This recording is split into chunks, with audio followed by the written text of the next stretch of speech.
My name is Josh, and I am 32 years old.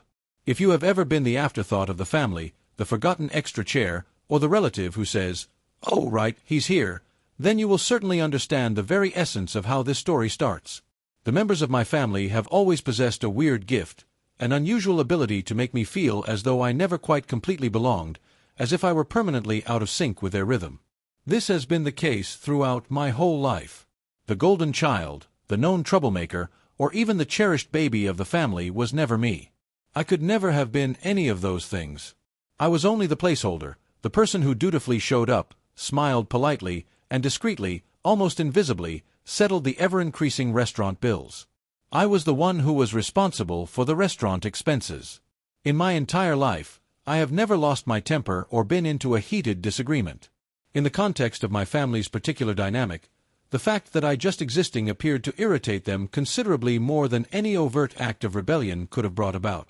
In the past, things were not always like this. Throughout my childhood, I was under the impression that my family was a typical and well-functioning unit. I can go back to times when we had supper together, times when we went on vacation that I will never forget, and even those Christmas mornings when I felt pure, unadulterated delight. Nevertheless, at some point in the course of the unpredictable journey that is life, perhaps after my father unexpectedly left, or perhaps after my older brother, David, started earning a six-figure income, and my mother, Eleanor, made the inexplicable decision that he could not do anything wrong, I gradually ceased being an integral part of the family picture and gradually morphed into mere background noise. I moved out on my own at the youthful age of 19, painstakingly put myself through college, and meticulously worked my way up the corporate ladder at a logistics company that was of a medium size. In spite of the fact that I am currently earning a comfortable and large income, you would never be able to discern it from the continually disrespectful manner in which they treat me. The more successful I became, the more distant and icy their behavior became. If anything, this was the case. As if success itself was something that I was expressly forbidden to own, or even worse, something that they felt they had an inherent right to benefit from, without ever acknowledging the grueling effort and innumerable sacrifices that I had painstakingly put in order to achieve success. A shocking $3,600 restaurant bill was included with the most recent insult, which was delivered in a manner that was delicately wrapped in immaculate white linen napkins. The event was a celebration of David's engagement, which took place at a downtown restaurant that commands extravagant prices. This was the kind of restaurant in which the wine list alone was reminiscent of a novella, and the servers, who wore white gloves that were immaculately starched, exuded an attitude of great scorn for everyone who was not a celebrity. Despite the fact that I had traveled for an hour and a half from my busy apartment in the city, enduring the renowned rush hour traffic, I had arrived on time, as I had done every time. In order to mentally prepare myself for the impending onslaught of veiled critiques and barely disguised demands for financial aid, I selected a table that was peaceful and located near the rear of the room. I stepped back from the raucous celebrations and observed them from a comfortable distance. David, who was glowing in his suit that had been precisely fitted, basked in the incandescent warmth of parental devotion. His fiancée, Sarah, who was an ethereal vision in white, was seated delicately beside him. Clara, my sister, who is 2 years younger than me and who is always dressed in the most recent designer styles, was busy mingling during the event, and her laughing could be heard loudly throughout the sophisticated dining room. For the first 2 hours, it was as if I were an invisible specter, a mute witness in this perfectly planned spectacle of familial pleasure. I felt as if people were watching me from a distance. There was no one who came up to me, no one was interested in having a conversation with me, and not even a single person made the effort to acknowledge me with a simple nod. Not only was it a familiar and unpleasant feeling of solitude, but it was also a recurrent motif in the complex web of relationships of my family. The moment finally arrived, the one for which I had instinctively prepared myself, the moment that was the inevitable culmination of each and every family get-together. My mother, Eleanor, came sweeping towards my table, but her grin, which she often reserved for David, was noticeably lacking. Her eyes, which were normally filled with the pride of a mother, now were icy and somewhat condescending. The amuse-bouche that she was holding was a dazzling silver serving tray that was loaded with what appeared to be a little quiche. It was intended for the grown-ups table. She snapped, "Josh," her voice shattering through the mild murmur of conversation, loud enough for neighboring relatives to plainly listen, "You can sit with the children." "Josh," she said, "it is the adults who are seated at that table." She made a pointed gesture in the direction of the expansive main table, which was adorned with crystal and was filled to the brim with laughing. At this table, David and Sarah were the most prominent figures, and they were surrounded by their esteemed older relatives. I was overcome with a burning humiliation that caused my face to burn, and a hot, uncontrollable flush appeared on my neck. Despite the fact that I was 32 years old, a successful professional who owned his own booming firm, I was being put to the kiddie table, which is a humiliation that is often designated for children who are too young to behave themselves at holiday celebrations. I was completely speechless and unable to voice a single word as I stood there, my head reeling from the obvious disdain that had been shown to me. When I was looking across the room, my brother David drew my attention. A smirk that was so subtle that it was nearly undetectable was supplied by him, a secret acknowledgment of the public humiliation I had endured. As quickly as she could, my sister Clara averted her sight, acting as though she was extremely interested in her champagne flute. Not a single member of my family who was seated at the grown-ups' table raised their voice, not a single person expressed disagreement, and not a single compassionate gaze was directed in my direction. Their silence was a resounding monument to their collective indifference despite the fact that they were participating in my public humiliation. They simply sat there. I forced myself to swallow, the acridity of the situation leaving a taste that was noticeable in my mouth. This was not just about the arrangement of the seating. Rather, it was about the fundamental and unshakable message that they were sending. I was, and always would be, an outsider, an inconvenience, and a continuous afterthought in the vast narrative of their life that was centered on themselves. On the other hand, the ultimate and heartbreaking blow arrived much later, as the lavish evening was drawing to a close. As is customary, the waiter, who was both sophisticated and quiet, served the bill. But this time, he brought it to me personally, not to David or to my parents, but to me. He did not present it to either of them. The unwavering anticipation that my mother had for him was communicated through a subtle, almost imperceptible movement of her head. My mother had discreetly intercepted him.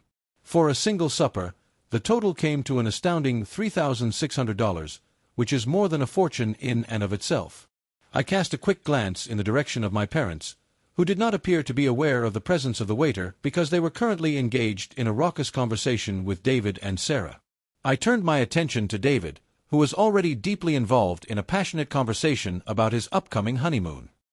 His expression was one of unfounded contentment, and I couldn't help but notice it. Not only had they humiliated me in public, but they also wanted me to financially support their costly celebration without so much as a perfunctory thank you. They had done this with a careless indifference that bordered on cruelty.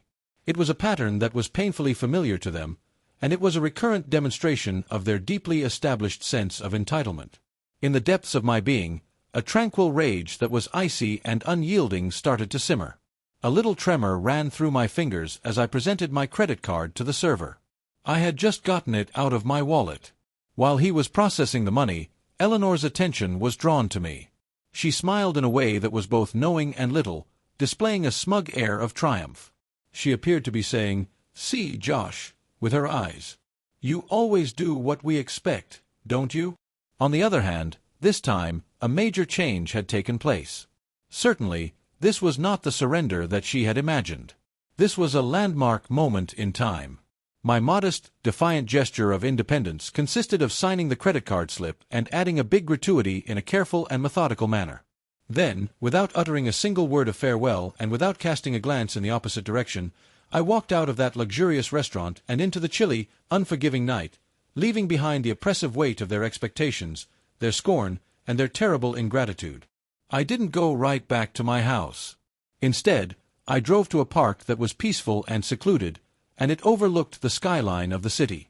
I was sitting in my car and looked out the window at the infinite number of lights that were twinkling. Each one of them was a silent reminder of lives being lived, dreams being pursued, and futures being made. The stinging sensation that I had as a result of my mother's words, the burning humiliation of being banished to the kiddie table, and the harsh taste of their financial exploitation continued to linger well into the future. On the other hand, on the surface of the initial shock and profound hurt, a new feeling started to take shape, a calm and resolute determination. From the beginning, I had always been the one who was quiet, the one who was obedient, and the one who quietly picked up the pieces and paid the tab. On that particular evening, however, something unbreakable occurred within me. And in its place, something fresh and formidable started to take root and make its presence known. For me, it was over. They have finished being their invisible ATM, their emotional punching bag, and their convenience that is always neglected. They had repeatedly demanded that I conform to their narcissistic narrative, that I silently accept my predetermined status as the everlasting outsider, and that I do so without question. At this point, however, it was my responsibility to rewrite the rules of engagement. First and foremost, it was necessary to cut off all financial links. The following morning, I stopped the automated bill payments that I had set up for their various costs, including their mortgage, their credit card bills, and David's car loan. I felt a tremendous feeling of release as I did this. I was making a fruitless effort to buy their affection, their appreciation, and their respect, and it was a significant amount that I had to pay every month. It was a silent and invisible burden that I had carried for years. An unpleasant sense of satisfaction was brought on by the idea of them struggling to pay those looming expenses, which would inevitably cause them to become anxious. This was not an act of vengeance. Rather, it was a fundamental act of self-preservation in which I simply reclaimed what was constitutionally mine. Following that, I altered my phone number. A drastic step, to be sure, but one that is absolutely necessary. All of these things had become an insufferable burden. The continual phone calls that made me feel guilty, the hazy invitations that invariably came with unstated price tags, and the unending requests for favors. In the beginning, the silence that followed was so loud that it was deafening. It was an unnerving blank in a place where there had been constant uproar. However, over time, which was almost imperceptible, it gradually evolved into a profound and soothing tranquility. It is true peace. A calm that was quiet and undisturbed, which enabled me to hear my own thoughts and finally listen to the soft whispers of my own wants, free from the load of the unrelenting demands of other people, is what I was looking for. Suddenly, my life started to change in ways that were both subtle and profound.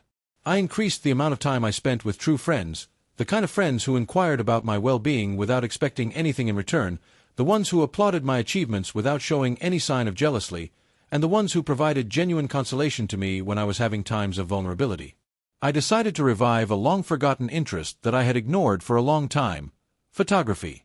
For the first time in my life, I was able to rediscover the exhilarating joy of capturing fleeting moments, of viewing the world from a fresh perspective, free from the resentment that was caused by previous grievances. I began going on hikes on weekends, immersing myself in the peacefulness of nature and discovering a profound sense of grounding amidst the towering trees and twisting trails. As a result of trying with various recipes and appreciating the simple pleasure of preparing something good for myself, I even learned how to cook something that was more daring than pasta and eggs. Then, a new calling presented itself, an unanticipated path that struck a chord with my newly discovered feeling of purpose more than anything else. Since I started volunteering at a local homeless shelter once a week, I have been assisting with the organization of donation drives, providing assistance with logistics, and simply lending a listening ear to people who are in need. To be able to do things for people who actually appreciated it and who expressed their gratitude with genuine smiles and heartfelt thanks, rather than expecting my efforts to be a constant entitlement, was a sensation that was immensely satisfying. This was not about making huge gestures or looking for affirmation from other people. Rather, it was about discovering significance in small acts of kindness and making a contribution to a world that expanded well beyond the limitations of my dysfunctional family. I was enjoying a leisurely cup of coffee on my sun-drenched balcony on a peaceful Sunday morning when I received a letter in the mail. The letter was addressed to me. Despite the absence of a return address, the handwriting was so lovely and recognizable that it quickly drew my attention. I received it from my grandmother Agnes. She was the only member of the family who had ever treated me with actual dignity and who had always recognized my value, even when the rest of them pretended not to. She was the only person in the family who had accomplished this. Her fragile health prevented her from attending David's engagement party, which was held in a gorgeous town that was 2 hours away. She resided in a little town that was 2 hours away. Even though the letter was brief, the message it contained had a significant impact. "I heard about the party," it read, her words carefully scrawled. "Josh," it said, "I was aware of what you did. That's good. When compared to them, you deserved better. Have always been. Stop by and see me. Your favorite cookies were baked by me. Best wishes, Grandma." I couldn't help but let out a hearty chuckle as I stood there by my mailbox, listening to the soft breeze rustle the edges of the paper. The laugh was one of true relief, a liberating release of years of pent-up pain and silent hostility that had been bottled up within of them. And that very evening, I drove to her enchanting home with a profound smile on my face and a full tank of gas in my car, which I had paid for with my own money that I had worked so hard to achieve. Now, just for me, for a change. No fragile plastic forks, please. It is unacceptable to have kiddie tables. There is no exorbitant bill at the conclusion.